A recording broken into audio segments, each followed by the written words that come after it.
Hello everyone, welcome back to my channel. तो यहाँ हम 11 जून के द हिंदू में डिस्कस करने वाले हैं कि आज हमें क्या क्या पढ़ना है। तो पहला एक देखो, यहाँ पे फर्स्ट पेज पे है army air defence wide and wing. तो ये देखेंगे हम क्या है।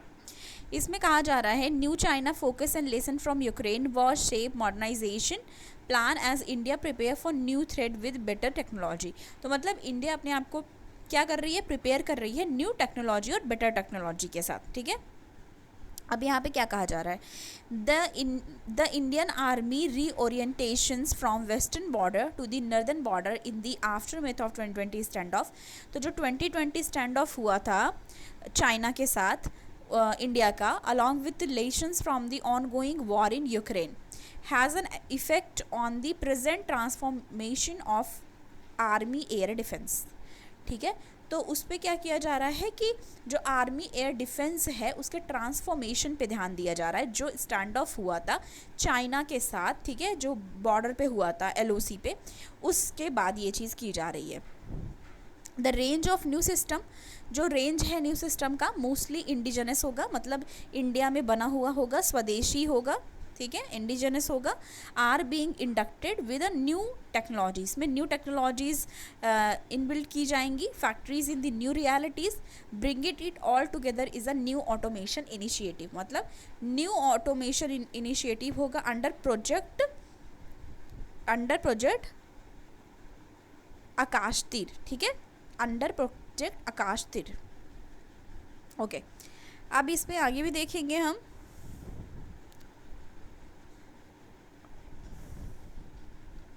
विच was build on comprehensive air defence picture. तो एयर डिफेंस पे फोकस किया जा रहा है for monitoring, tracking and shooting down of air defence asset, ये चीज़।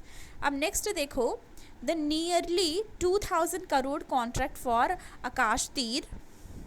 ओके, तो यहाँ पे देखो, जैसे जो ये आकाश तीर प्रोजेक्ट की बात चल रही है, तो आपको ये जानना है कि आकाश तीर क्या है। ठीक है, कब ये बात हुई इसको लाने की, तो ये सारी चीज़ें यहाँ पे जाननी है। ठीक है, और एयर डिफेंस की बात हो रही है आकाश तीर। आकाश से आप ये समझ लोगे किस चीज़ को, एक इसको ब्रेक करना सीखना है। जैसे आकाश तीर लिखा है, आकाश आप कनेक्ट कर सकते हो एयर से। ठीक है, हवा में ही होगा वो। ठीक है, आसमान में ही होगा, एयर हो गया। ठीक है, दूसरा तीर, तो तीर से ये जान सकते हैं कि किसी को मारने के लिए, यानी कि डिफेंस हो सकता है। ओके, डिफेंस हो सकता है। तो इस चीज़ से ऐसे हम इसको ब्रेक करके, अगर नहीं पता है आपको एग्जैक्ट, तो फिर भी गेस करके वो आंसर टिक कर सकते हैं।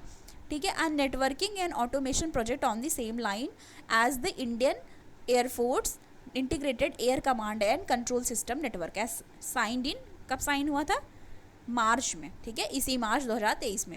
It is a major initiative and entire implementation should be done by March 24। तो ये कहा गया है कि मार्च 24, मतलब एक साल का टारगेट रखा गया है कि इंटायर जो इम्प्लीमेंटेशंस है वो डन हो जाएगा, वो कर दिया जाएगा मार्च 2024 तक।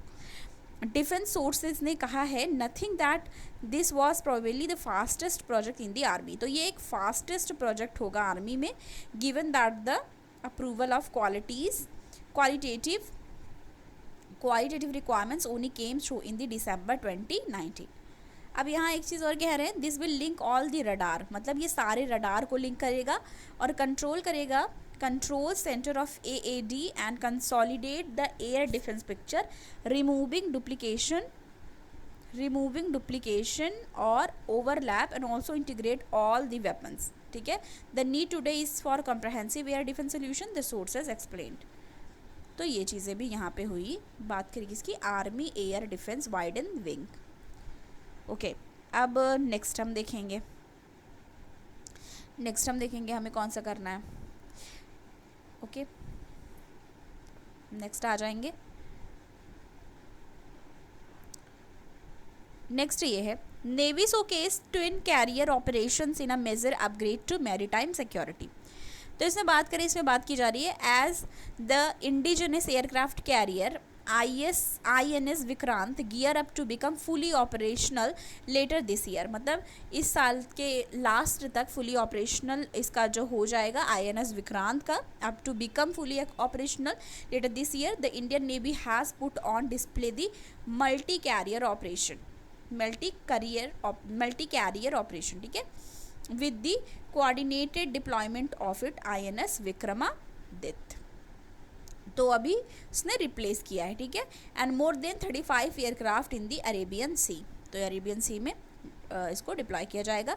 This mark a significant milestone in the Indian Navy, और एक तरीके से माइलस्टोन होगा ये इंडियन नेवी का परस्यूड इन्हांसिंग मैरीटाइम सिक्योरिटी को, जो एक तरीके से इन्हांसमेंट होगा मैरीटाइम सिक्योरिटी का, और जो ये प्रोजेक्शन होगा इसका power in the Indian ocean and beyond the navy spoke person जो है उन्होंने कहा इस चीज़ को।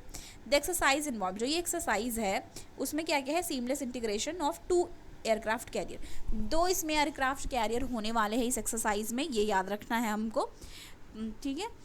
कौन कौन से, एक तो INS Vikramaditya and indigenously built IS Vikrant, तो आपको याद रखना INS दोनों का सेम ही है, ठीक है। 1 मिनट, INS याद कर लेना है, और दोनों ही V से है, VV, मतलब इस एक्सरसाइज में विक्रमादित्य एंड विक्रांत दोनों ही शामिल होंगे।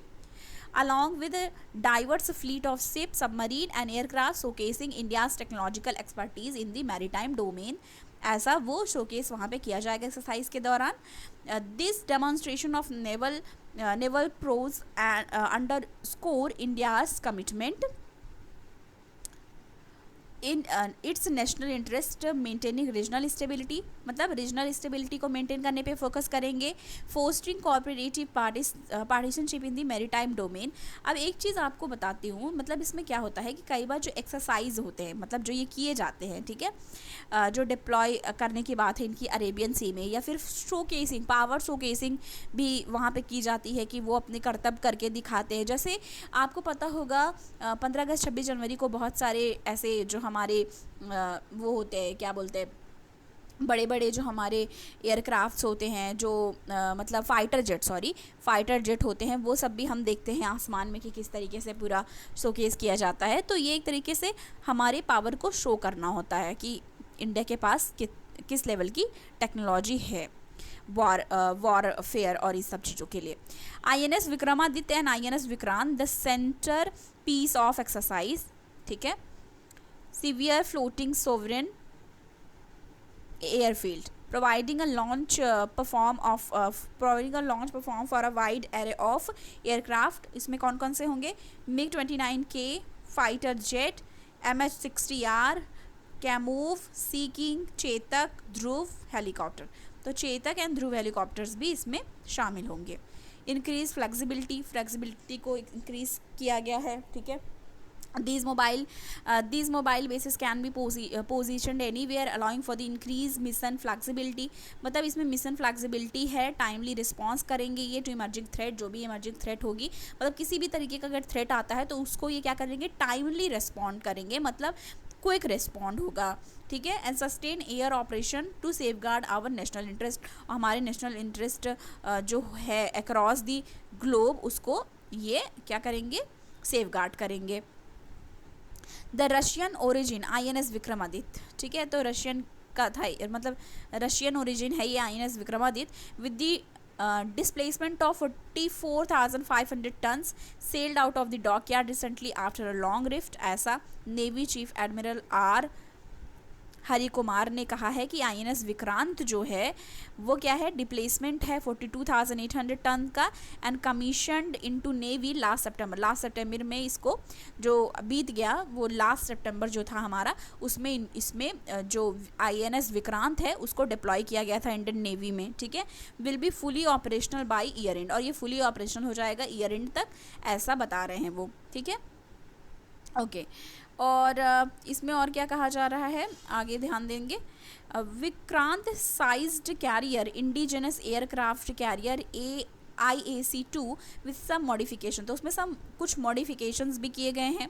देखो कहीं से भी हम जब लेते हैं, ठीक है, फाइटर जेट लेते हैं या फिर कोई भी लेते हैं, चाहे वो रशिया से लेते हैं या कहीं से भी लेते हैं, तो हम उसमें चेंजेस करते हैं, हम उसमें मॉडिफिकेशंस करते हैं, हम एज इट इज़ उसको यूज़ नहीं करते हैं, ये आपको पता होना चाहिए। Given the long time it is likely to be end of replacement for INS Vikramaditya, okay. ये हुआ। As part of the operationalisation Vikrant will shortly go for schedule maintenance within the warranty period by manufactured Cochin shipyard limited. तो Cochin shipyard limited द्वारा बनाया गया है। और as part of operationalisation Vikrant जो है वो shortly go for schedule maintenance, तो मेंटेनेंस वगैरह वो होती रहती है, तो वो सब भी चीज़ें दी हैं। पर जो मेन चीज़ें हैं आपको ये याद रखना है, जो एक्सरसाइज होगी उसमें INS विक्रमादित्य और इन्वॉल्व है इसमें seamless integration to aircraft carrier INS Vikramaditya and INS Vikrant, ठीक है। और ये सारी चीज़ें navy showcase twin carrier operation उन्होंने शोकेस किया है इस major upgrade to maritime security, और मैरीटाइम सिक्योरिटी को इंश्योर करने के लिए। तो ये चीज़ हमको जानना ज़रूरी था GS पेपर 3 के लिए। ओके, नेक्स्ट आ जाएंगे नेक्स्ट यहाँ पे ये है trial find a potential drug to target cannabis addiction. तो कैनाबीस, अब ये जो कैनाबीस वगैरह है ये आपको पता है लॉकडाउन के दौरान जो बहुत सारे सेलिब्रिटीज़ वगैरह थे उनको NCB जो है नारकोटिक कंट्रोल ब्यूरो बारी बारी से बुला रहे थे, और फिर सुशांत केस हुआ था, फिर उसके बाद बहुत सारे लोग आए, ड्रग्स और ये सब की बात भी हुई थी। तो वो सब आपने उस समय ये नाम बहुत सारे लोग पहले से भी जानते होंगे, पर मोस्ट ऑफ द लोग उस समय इस सब नेम से बहुत ज़्यादा फैमिलियर हुए थे, ठीक है। अब देखते हैं इसमें क्या बातें हो रही हैं। ओके, इसमें बताया जा रहा है animal studies and human clinical trial have found a potential new drug that could facilitate the treatment of cannabis addiction. तो बता रहे हैं ऐसा पाया गया है एक पोटेंशियल न्यू ड्रग जो कि क्या कर रहा है, दैट कुड फैसिलिटेट, वो फैसिलिटेट कर सकता है the treatment of cannabis addiction. जैसे जो कैनाबीस के एडिक्ट लोग हैं उनको ट्रीट करने के लिए यूज़ किया जा सकता है। The result were publish recently in the journal nature medicine. तो नेचर मेडिसिन एक जर्नल है, उसमें ये चीज़ आया। इसमें क्या कहा जा रहा है, the find based on data from animal models and phase 1 and 2A clinical trial demonstrate that a newly developed inhibitor, ये जो newly develop inhibitor of the cannabinoid receptor, ठीक है, cannabinoid receptor reduces cannabis effect. तो ये reduce कर देगा cannabis effect को without triggering withdrawal symptom, बिना उसको ट्रिगर किए हुए। अब क्या कहा जा रहा है कैनाबिस के बारे में, देखो कैनाबिस की बात यहाँ पे की जा रही है। Cannabis is the most widely used illicit drug, ये बहुत ज़्यादा यूज़ करने वाला इलिसिट ड्रग है पूरे वर्ल्ड में, ठीक है। 19.5% बताया जा रहा है of those who have used cannabis developed a cannabis use disorder. तो उनमें CUD हो जाता है, मतलब ये बता रहे हैं कि 19% उनमें से जो कैनाबिस यूज़ करते हैं cannabis,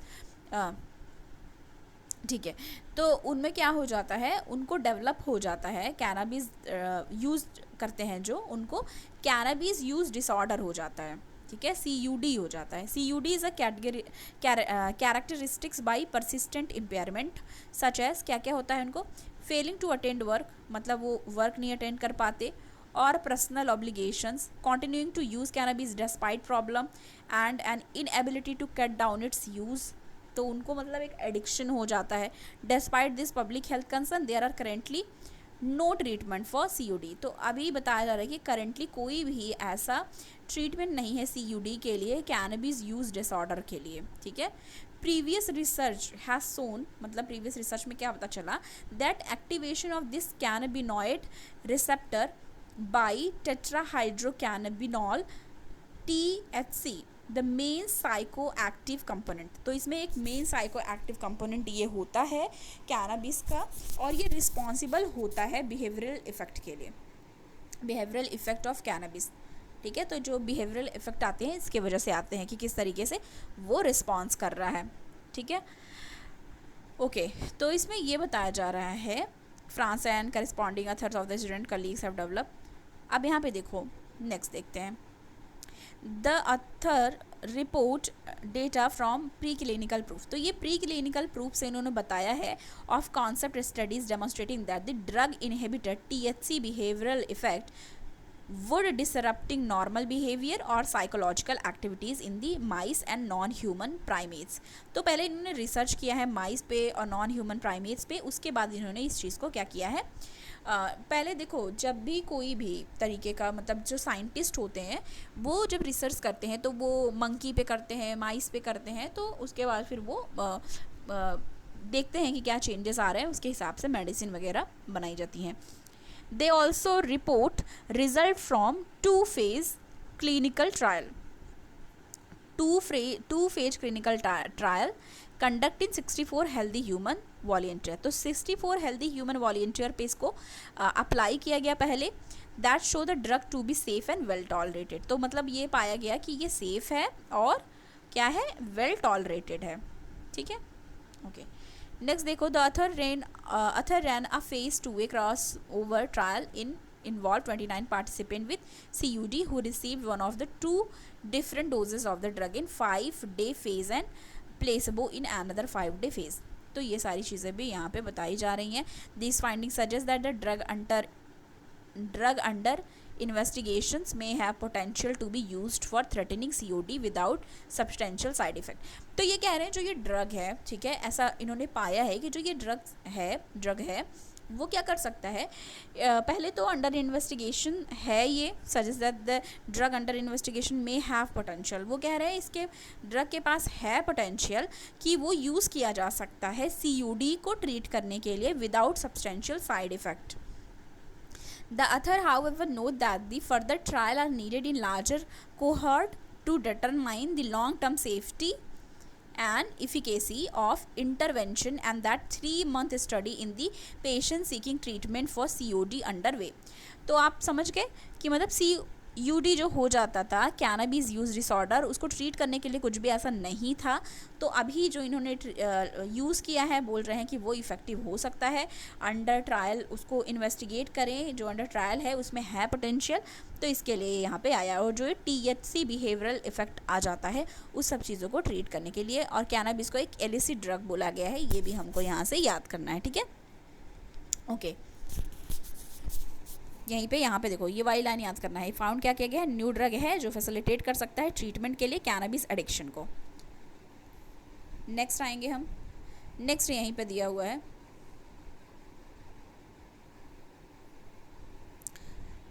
IITM generate hydrogen from sea water using solar energy.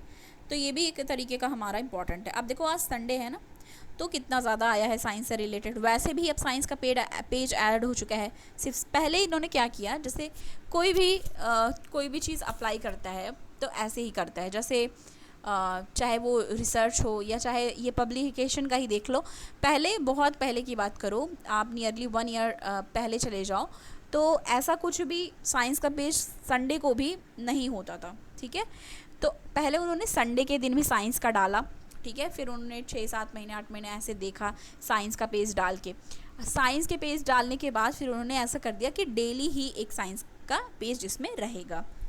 वो ना द हिंदू किसके अकॉर्डिंग चलती है, वो चलती है UPSC के अकॉर्डिंग। UPSC ने वेटेज बढ़ा दिया है, 15 से 20 क्वेश्चंस तक चले जाते हैं वो साइंस टेक के लिए, और एक क्वेश्चन 2 नंबर का होता है। तो अगर आप सोचो 15 क्वेश्चन आ गए साइंस टेक के, तो 30 नंबर के हो गए। तो इस तरीके से क्या कर रहे हैं ये, कि इसको बढ़ा रहे हैं कि जिससे मतलब जो भी स्टूडेंट हैं, क्योंकि मोस्टली एस्पिरेंट जो होते हैं UPSC एस्पिरेंट वही द हिंदू पढ़ते हैं, तो उनके लिए बेनिफिशियल हो। अब यहाँ देखेंगे हम IIM generate hydrogen from sea water using solar energy, उसके बारे में हम थोड़ा सा देखेंगे। Researcher from the department of physics at IIT Madras, IITM का है ना Madras, have developed critical components for highly efficient co-effective way to electrolyze sea water to generate hydrogen। इस पे हम आपने नोट बना रखा है इलेक्ट्रोलिसिस वगैरह पे, तो वो जाके वहाँ पे चेक कर लेना। तो यहाँ क्या बता रहे हैं कि इन्होंने डेवलप किया है क्रिटिकल कंपोनेंट, किस चीज़ के लिए, highly efficient cost effective electrolyse sea water के लिए, और क्या जनरेट करने के लिए, हाइड्रोजन मतलब जनरेट करने के लिए। Result were published in journal ACS applied energy material, तो एक जर्नल है उसमें ये पब्लिश हुआ था। नेक्स्ट हम देखेंगे स्टेट ऑफ द आर्ट अल्कलाइल water electrolyser technologies energy intensive. तो ये एक एनर्जी इंटेंसिव टेक्नोलॉजी है। ये रिक्वायर करती है, मतलब require an expensive oxide polymer separator.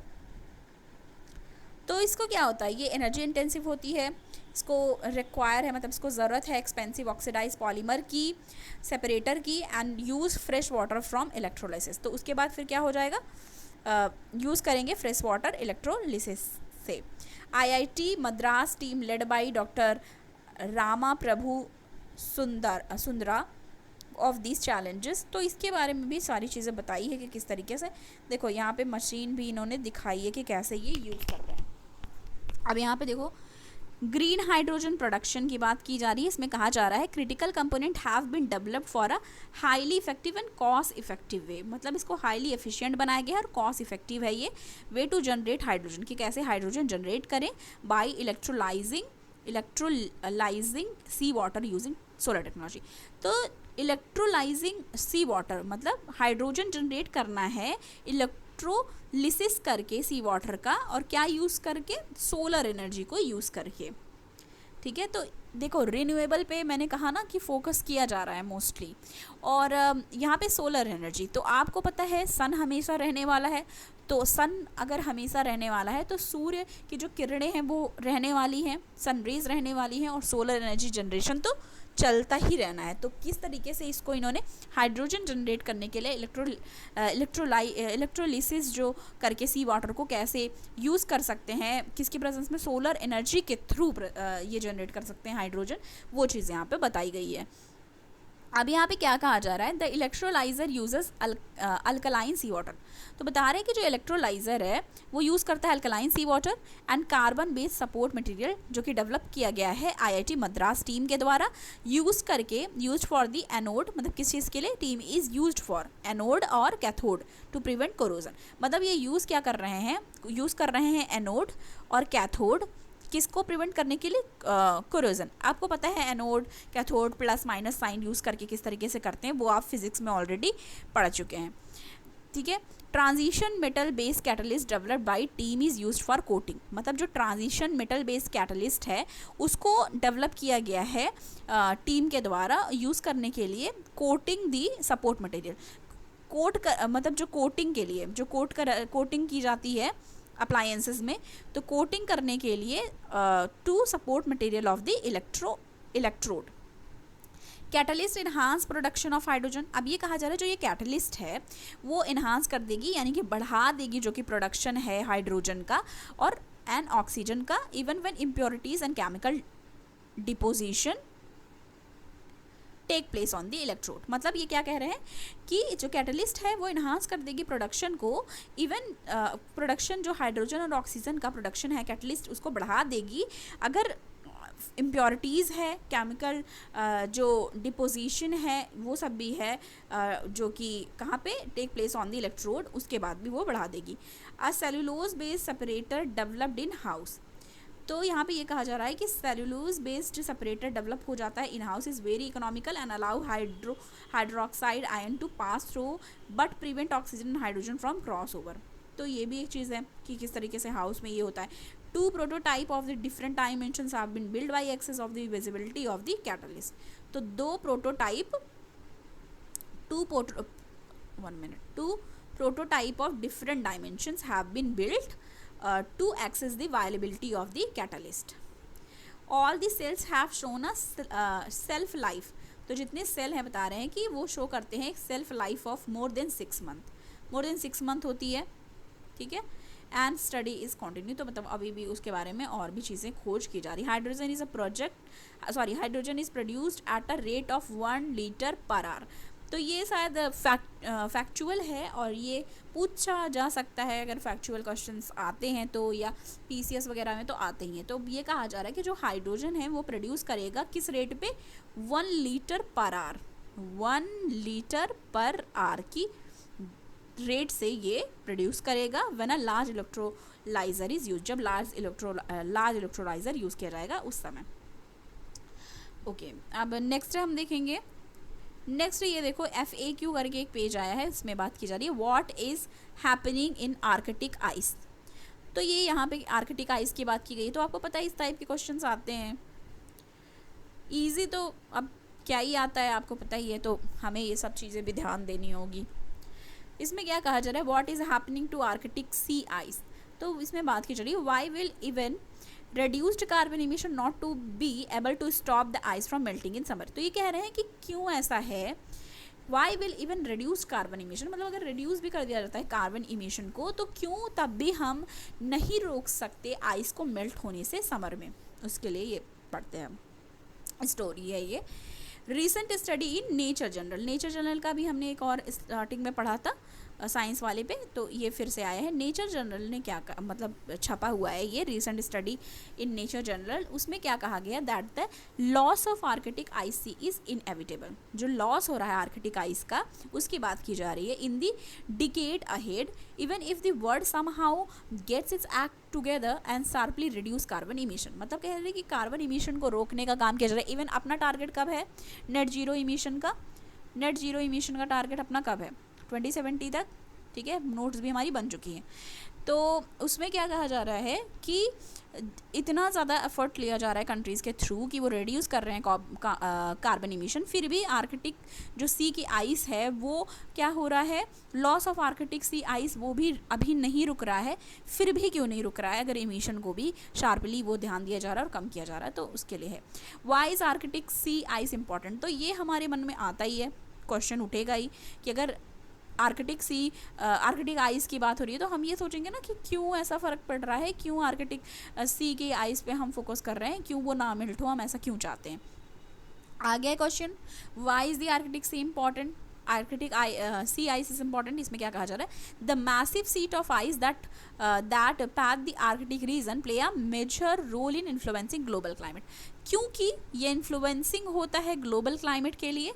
And rise and fall of Arctic Sea temperature, Arctic Sea के जो टेम्परेचर को होता है बढ़ना और घटना, इसी पे किस पे निर्भर करता है, जो मैसिव शीट होती हैं आइस की जो कि आर्कटिक रीजन में। अब इसमें क्या कहा जा रहा है, ड्यूरिंग विंटर, मतलब ठंड के टाइम पे क्या होता है, the ice sea envelop most of the Arctic Ocean, मतलब मोस्ट ऑफ द जो आर्कटिक ओशियन होता है ठंड के टाइम में वो क्या करता है, आइस सी इन्वेलप, मतलब एक तरीके से पूरी परत बन जाती है, ठीक है, most of the Arctic ocean and summer and in summer. पर गर्मी में क्या होता है, समर में देखो ये विंटर की बात हुई, समर की बात देखेंगे।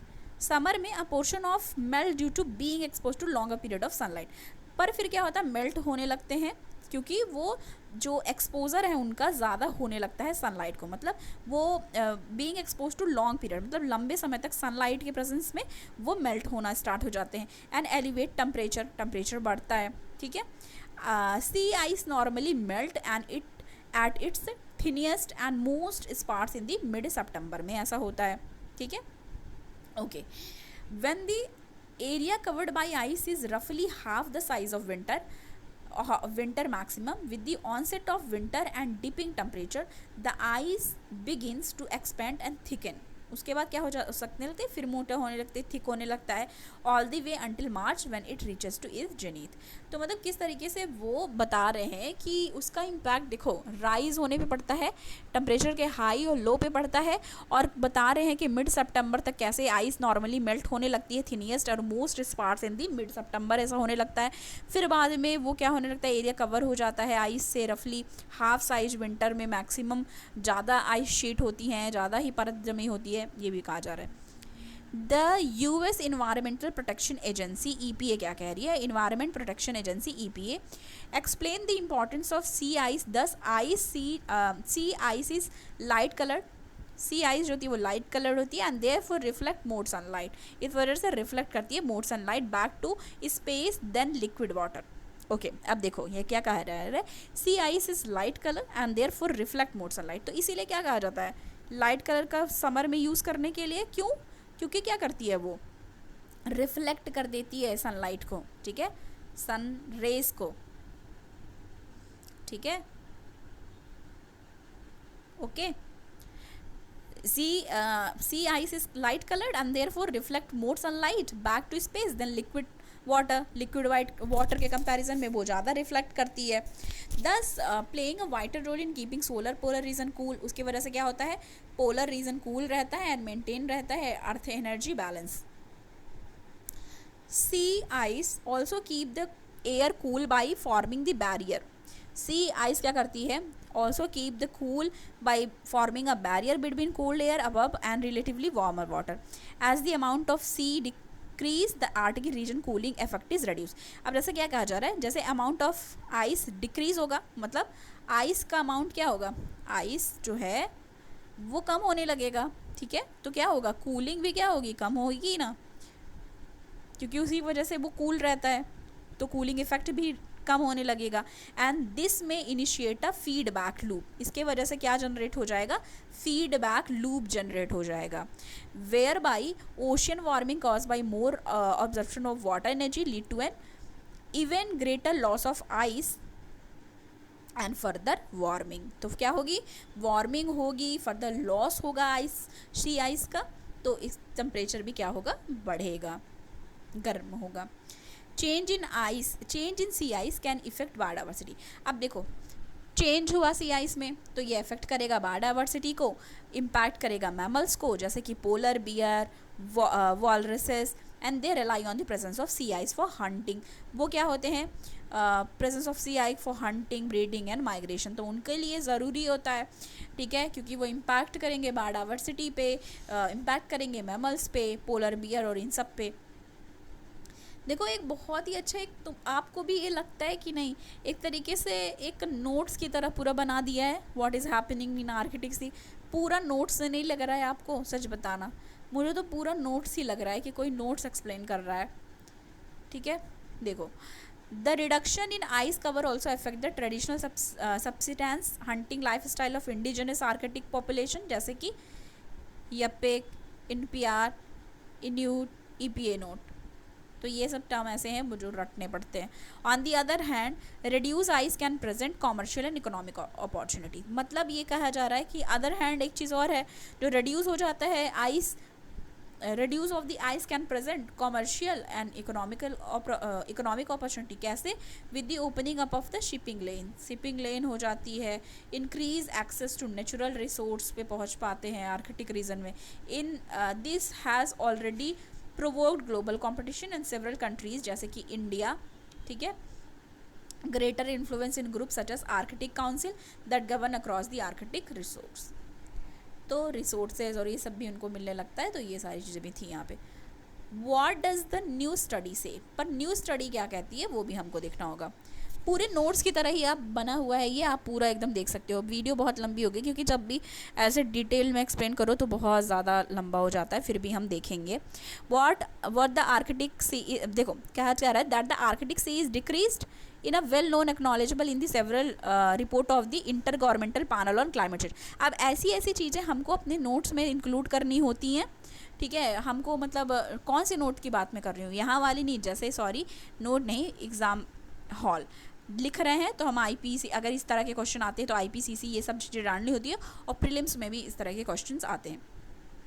And it is widely expected that the world will see first sea ice free summer before 2050. तो ऐसा कहा जा रहा है कि वर्ल्ड क्या हो सकता है, वर्ल्ड फर्स्ट बार ऐसा वो देख सकती है सी आइस फ्री समर कब, 2050 में. तो ये चीज़ मतलब सोच सकते हो आप कि अभी तक नहीं हुआ, पर ऐसा कहा जा रहा है कि हो सकती है, ऐसा आईपीसीसी और वाइडली एक्सपेक्टेड जो ऐसा उन्होंने बताया है, रिपोर्ट में बताया गया. और किस रिपोर्ट में, ये याद रखना है, inter governmental panel on climate Change. This however is under the assumptions that global emission will drive temperature to beyond 4.5 degree, making the Arctic ice free by 2081 and 2100. ठीक है, तो आप ये देख लो, ये कहा जा रहा है कि अजम्पशन किया गया, मतलब ऐसा अनुमान लगाया गया है कि ग्लोबल इमिशन जो है विल ड्राइव टेम्परेचर, वो टेम्परेचर जो है बियॉन्ड कर देगी 4.5 डिग्री, और ये आर्कटिक आइस फ्री वो हो सकता है 2081 से लेके 2100 मतलब 100 तक. There were uncertainty on whether this ice free scenario is applied to situation where carbon emission were carved enough to ensure that temperature rise was restricted to 1.5 degree to 200, मतलब 2.2 degree. तो ये कहा जा रहा है कि पर अभी इमिशन पर फोकस किया जा रहा है, पर देखो अभी क्या होता है, इस पर भी देखा जा रहा है। As envisaged in the Paris agreement, the recent nature study confirm that there is a no scenario under which Arctic ice can be saved in summer. कह रहे हैं कि ऐसा कोई सिनेरियो ही नहीं है कि आर्कटिक आइस है जो उसको सेव किया जा सके समर में। Moreover, if drastic reduction in the emission aren't undertaken, we could very well be seeing the first summer in 2030। First summer कह रहे हैं कि हो सकता है हम 2030 तक ही देख लें। Even since satellite record began to monitor the Arctic, rate of loss has been nearly 13% every year. तो क्या बता रहे, रेट ऑफ लॉस किस दर से हो रही है, किस रेट से हो रही है loss? 13% every year, nearly 13% every year. What is the basic for study conclusion? इसमें क्या कहा जा रहा है? Researcher first estimated how much of the ice melting was due to human instigated. बता रहे हैं कि जो ये पहले तो ये रिसर्चर पता कर रहे हैं, ये एस्टिमेट बना रहे हैं कि कितना आइस जो मेल्ट हो रही है वो ह्यूमन इंस्टिगेटेड है, कि ह्यूमंस की वजह से हो रही है और एंथ्रोपोजेनिक फैक्टर से हो रही है। And they found that this was much as 90% of the rest of its cause by natural variability. तो नेचुरल वेरिएबिलिटी की वजह से कितनी हो रही है, एंथ्रोपोजेनिक फैक्टर कितने हैं ये देख रही है, रिसर्चर्स देख रहे हैं। They establish that the climate model even IPCC relied on underestimated rapidity of the melting, मतलब कैसे repeatedly melt हो रही है। when they corrected for this, it's turned out to there was likely to ice free August and October by 2080, वो देखा जा सकता है, ऐसा भी बता रहे हैं ये। रॉक्सी मैथ्यू कोल क्लाइमेट साइंटिस्ट हैं at the Indian institute of tropical metrology Pune. उन्होंने क्या कहा है studies projection were reasonable for September because regardless of pathway the temperature changes were quite similar until 2060 and little difference between high and low emission pathway until then. What can be done? The diminished ice while warming the Arctic also led to weakening of the polar jet stream weak होंगी, ठीक है। Diminish sea ice while warming the Arctic also lead to, क्या हो जाएगा ये सब याद रखना। देखो अगर इस तरीके से आएगा कि आर्कटिक आइस मेल्ट हो रहा है, कुछ ऐसा क्वेश्चन बना देंगे तो हमको ये सब भी लिखना होगा कि पहले तो ये बताना होगा कि ऐसा हो रहा है तो पोलर जेट स्ट्रीम क्या हो जाएंगी, वीक हो जाएंगी। Which are current of the air that form warm and cold air meet, जहाँ पे कोल्ड और वार्म एयर मीट होती हैं। This weakening has been linked to rising temperature, कि वो ये लिंक करती है राइज टेम्परेचर होगा तो इस वजह से। And heat wave in Europe as well as unseasonal shower in the north west India, तो उस वजह से हीट वेव दिखी जाएगी यूरोप में और अनसीजनल शावर देखा जाएगा कहाँ पे, नॉर्थ वेस्ट इंडिया में। While ice-free summer may be inevitable, reducing carbon emissions might be better able to adapt to climate tipping point। तो मतलब क्या क्या इम्पैक्ट हैं वो सब भी ध्यान में रखने की ज़रूरत है, ठीक है। Why are crypto exchange in the life of fire? तो ये बस क्रिप्टो के बारे में है। The regulator actions will spoke trader who was, तो मतलब थोड़ी चीज़ें इसमें दी गई हैं पर वीडियो बहुत ज़्यादा लंबी हो गई है, इसके लिए चीज़ें बस हमको यही देखना था। थोड़ा सा देख लेते हैं स्टोरी में। On Monday US Securities and Exchange Commission CES filed over a dozen charges against Binance alleging that the crypto exchange $1 billion of the fund and routed them to company in Europe owned by CEO later on June 6 regulation slipping। मतलब जैसे crypto exchange में क्या चीज़ें हैं, why crypto exchange in the line of fire, क्या चीज़ें हो रही हैं क्या नहीं, व्हाट हैपन टू Coinbase, इस तरह का दिया हुआ है। तो फिर से आएगा तो हम इसको देखेंगे, पर अभी हमारी वीडियो बहुत लंबी होगी है। इसके लिए थैंक यू सो मच, मिलती हूँ आपको नेक्स्ट वीडियो के साथ। तो ये मोस्टली मैंने आपको एक्सप्लेन कर दिया, और अगर आपको इसका शॉर्ट नोट चाहिए होगा तो मैं आज शाम तक या फिर कल प्रोवाइड कर दूँगी, क्योंकि आज संडे है तो आप भी ब्रेक ले लो आज, कल वाले के साथ प्रोवाइड कर दूँगी या तो आज शाम तक प्रोवाइड करने की कोशिश करूँगी। थैंक यू सो मच, मिलती हूँ नेक्स्ट वीडियो के साथ।